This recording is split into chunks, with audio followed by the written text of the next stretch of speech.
کبھی کلی کبھی پھول کبھی پھار، تیرے آنسو کے ہی کتنے روپ، تیرے آنسو کے ہی کتنے روپ، کبھی شبنم کبھی طوفان کبھی آبشار۔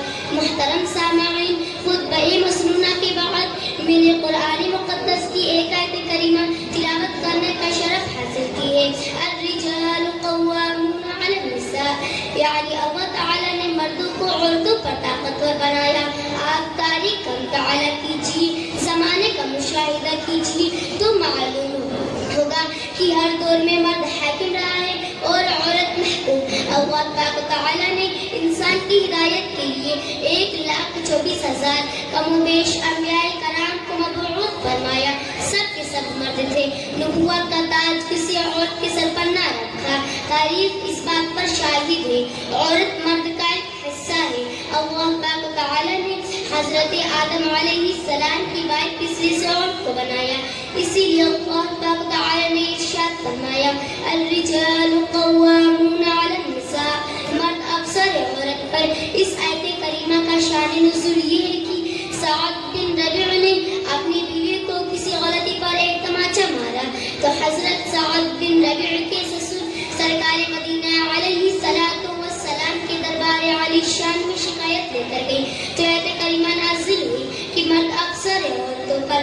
آپ تاریخ کا مطالعہ کیجیے تو معلوم ہوگا کہ اسلام سے پہلے عورتوں کی حالت ناقابل شمیر تھی، عورتوں کا کوئی مقام نہیں تھا، عورتوں کی کوئی عزت نہ تھی، عورتوں کو کوئی نگاہ عزت سے نہ دیکھتے تھے، عورتوں کو صرف نفسیاتی خواہش کا دریا سمجھتے تھے۔ لفظ عورت ایک گالی بن چکا تھا، جہالت یہاں تک پھیل چکی تھی کہ بے عورت کو منحوس سمجھتے تھے، بے عورت کے سائے سے بھی لوگ دور رہتے، بے عورتوں کو سب نگاہ احتقار سے دیکھتے۔ لوگوں کی درندگی یہاں تک پہنچ چکی تھی کہ اپنی لڑکی کو پیدا ہوتے ہی دفن کر دیتے۔ کسی لڑکی کا باپ یا بھائی بننا سب سے بڑی گالی تھی۔ عورتوں کو حالت حیض و نفاس میں اپنے سے دور رکھتے، یہاں تک کہ ان کے کھانے پینے کے برتن الگ کر دیتے، عورتوں کو ناپاکی اور گندگی کا مجسمہ تصور کرتے، عورتوں سے جانوروں جیسا سلوک کیا جاتا، عورتوں کو اس کے باپ کے ترکے سے حصہ دینے کا سوال ہی پیدا نہیں ہوتا تھا۔ اس دور میں بے عورت اپنی اجڑی زندگی دوبارہ بسرنے کا تصور نہیں کر سکتی تھی، عورتوں کو حق حاصل نہیں تھا، عورتوں کو زبان کھولنے کی اجازت نہ تھی، عورتوں کی فریاد سننے والا کوئی نہ تھا، عورت ایک حقیر مخلوق سمجھی جاتی تھی، یہاں تک کہ عورت ظلم و ستم کا مجسمہ بن چکی تھی۔ بانی اسلام جناب محمد رسول اللہ صلی اللہ تعالی علیہ وسلم جب اس دنیا میں تشریف لائے، آپ کی بدولت عورتوں کو اپنا کھویا ہوا مقام مل گیا۔ سرکار مدینہ صلی اللہ تعالی علیہ وسلم نے عورتوں کے ساتھ حسن سلوک کا حکم دیا، لوگوں کو بتا دیا کہ لڑکیاں اس لیے پیدا نہیں کی جاتی کہ تم انہیں زندہ کر غور کر دو، بلکہ اس لیے پیدا کی جاتی ہے کہ وہ تمہاری ماں بن سکے، وہ تمہاری بہن بن سکے، وہ تمہاری بیٹی بن سکے، وہ تمہاری بہو بن سکے، وہ تمہارے گھر کی زینت بن سکے، وہ تمہارے گھر کی رونق بن سکے۔ لوگوں کو بتا دیا کہ بے عورت کو معاشرے میں جینے کا پورا حق ہے۔ آپ نے لوگوں کو صرف بتایا ہی نہیں بلکہ 25 سال کی عمر میں ایک 40 سال بے عورت سے شادی کر کے بے عورت کے مقام کو بام عروج تک پہنچا کر دکھایا۔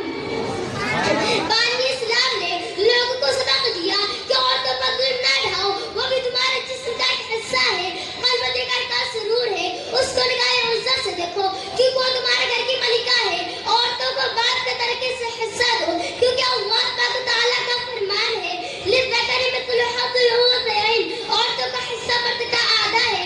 بانی اسلام نے لوگوں کو دس دیا کہ عورتوں کو منحوس تصور نہ کرو، وہ گھر کی رونق اور برکت ہے۔ بانی اسلام نے لوگوں کو بتایا جو عورتوں کے حقوق تم پر واجب ہے ان کو ادا کرو۔ بانی اسلام نے بتایا کہ عورتوں کے ساتھ جانوروں جیسا سلوک نہ کرو ورنہ آنے والی نسل تم کو کبھی معاف نہ کرے گی۔ لفظ عورتوں والی تصور نہ کرو، لفظ عورتوں عزت و آبرو کے مقصد کا نام ہے۔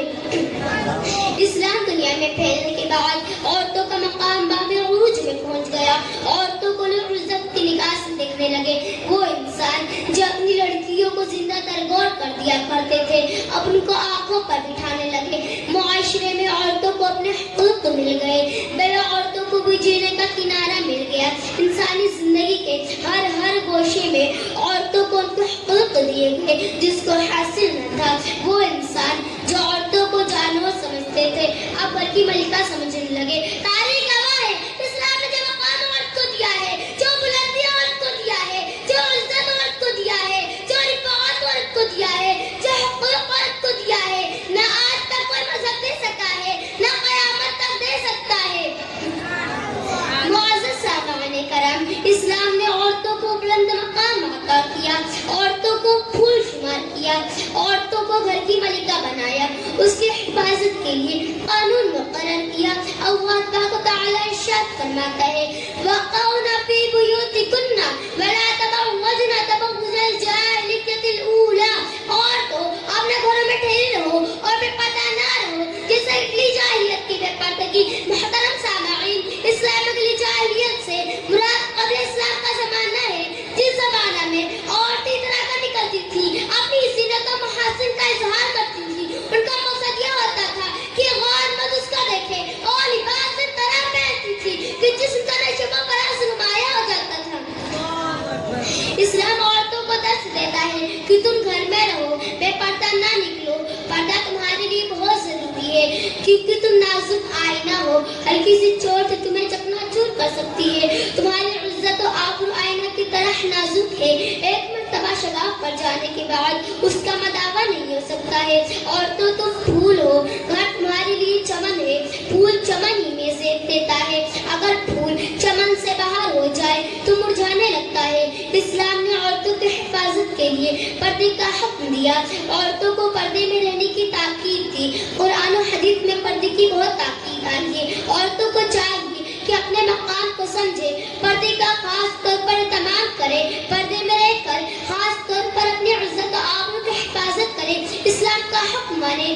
جس اسلام سے ان کا کھڑا ہوا مقام مل گیا اسی میں ان کے لیے دونوں جہان کی بھلائی ہے۔ پہن کے لباس بھی تو بے لباس ہے، پہن کے لباس بھی تو بے لباس ہے غیر کی نگاہ تجھ پر کچھ احساس ہے۔ تیرا لباس گھٹ کے ہو گیا مختصر، تیرا لباس گھٹ کے ہو گیا مختصر، تم کو اپنے وقار کا ذرا بھی باس ہے۔ صنف نازک ہو جائے بحجاب، صنف نازک ہو جائے بحجاب، عاصی کے دل کی فقط یہی آس ہے۔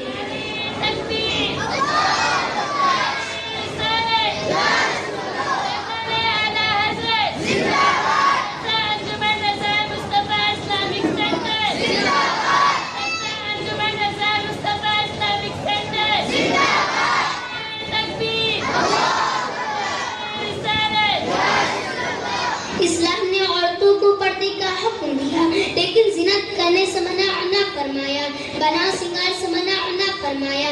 حضرت عائشہ رضی اللہ تعالی عنہا فرماتی ہے عورتوں کو مہندی لگانے میں کوئی حرج نہیں، لیکن میں نہیں لگاتی، اس لیے کہ رسول اللہ صلی اللہ تعالی علیہ وسلم کو اس کی خوشبو پسند نہیں۔ سرکار دو عالم صلی اللہ تعالی علیہ وسلم ارشاد فرماتے ہیں کہ عورتوں کو چاہیے کہ اپنی ہاتھ کے تیلیاں مہندی کے رنگ سے بدل لے۔ اس سے معلوم ہوا کہ اسلام عورتوں کو زینت کرنے سے منع نہیں کرتا۔ اللہ پاک و تعالی ارشاد فرماتا ہے وَقُلْ لِلْمُؤْمِنَاتِ يَغْضُضْنَ مِنْ أَبْصَارِهِنَّ وَيَحْفَظْنَ فُرُوجَهُنَّ وَلَا يُبْدِينَ زِينَتَهُنَّ إِلَّا مَا ظَهَرَ مِنْهَا وَلْيَضْرِبْنَ بِخُمُرِهِنَّ عَلَى جِيُوبِهِنَّ وَلَا يُبْدِينَ زِينَتَهُنَّ إِلَّا لِبُعُولَتِهِنَّ۔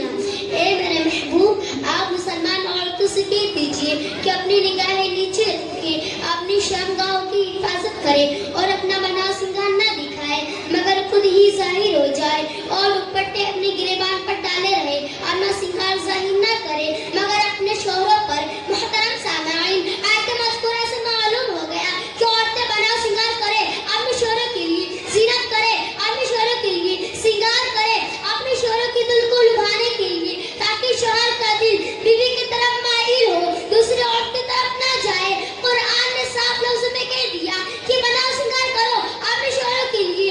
آج اگر عورتیں بنا سنگار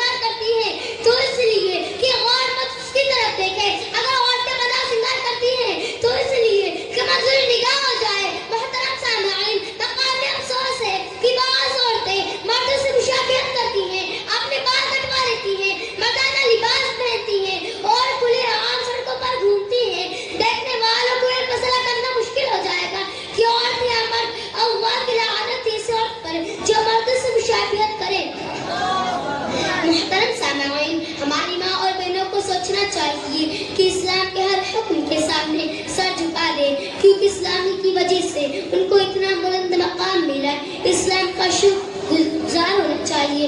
دعا ہے کہ اللہ پاک تعالیٰ عورتوں کو عقل سلیم عطا فرمائے اور اسلام کا ہر حکم ماننے کی توفیق عطا فرمائے. وما علینا الا البلاغ. السلام علیکم ورحمۃ اللہ وبرکاتہ.